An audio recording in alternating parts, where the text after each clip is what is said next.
There are conflicting reports out of Lebanon on a PLO peace initiative. This is the southern entrance to Beirut, where, for the moment at least, Israel's advance has halted. Closer to home, there's a strategy for survival in the steel industry. They could tell these lending institutions, look, you do business with us, we do business with you, or we'll take our business elsewhere. And we'll take a moment out for a bit of labor history. Details in these stories and more next on Evening Edition. Good evening. The Palestinian Liberation Organization is tonight denying a report aired earlier on Lebanese television. The chief spokesman for the PLO says his group is not willing to surrender and has no plans to allow an Israeli victory. The spokesman was reacting to an announcement on Lebanese television today, an announcement that quoted a political advisor for the PLO as saying terms for a surrender would be discussed, but only with the United States. The PLO spokesman, Mahmoud Labadi, says the report was based on a distorted version of a statement by political advisor Hani El-Hassan. Labadi says the PLO will never lay down its weapons.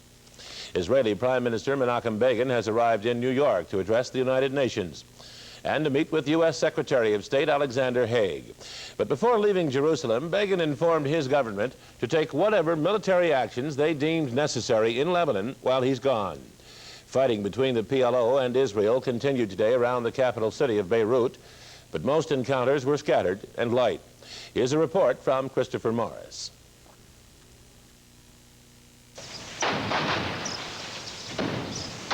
On the coastal highway south of Beirut, the fighting's not yet over. Palestinian guerrillas under orders to fight to the death shell the road along which Israeli convoys bring supplies for the siege of the Lebanese capital. It's a brief battle. 2 Israeli soldiers are wounded and 2 guerrillas killed. This is the southern entrance to Beirut, where, for the moment at least, Israel's advance has halted. Troops now encircle the city, but their present orders are not to enter to kill or capture the 6,000 PLO fighters trapped inside. Israeli tanks, however, are dug in, ready for any assault on Beirut. And artillery guns are aimed at the heart of the city since Syrian forces have rejected Israel's demand to withdraw. All along the route of the Israeli advance, there's a trail of destruction.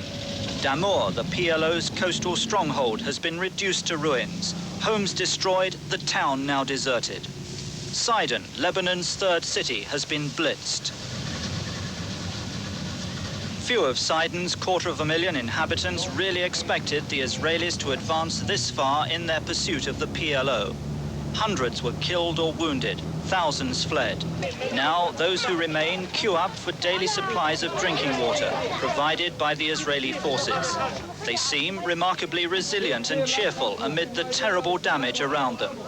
In Sidon, the PLO was routed. They left behind thousands of guns as they fled north to Beirut. But it's just outside Sidon where the real victims of this war are to be found.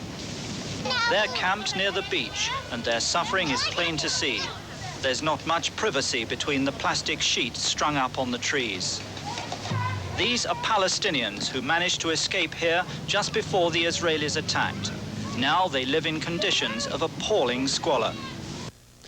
One of Argentina's top government leaders asked to be let go today, but President Galtieri refused to accept the petition. Foreign Minister Nicanor Costa-Mendez turned in his resignation, saying it would help Galtieri to make needed reviews of that country's leadership following public protest of Argentina's surrender in the Falkland Islands. Galtieri told Costa-Mendez he wants his foreign minister to remain with the government. There is fighting to report in the South Atlantic tonight, but it is not in the Falkland Islands.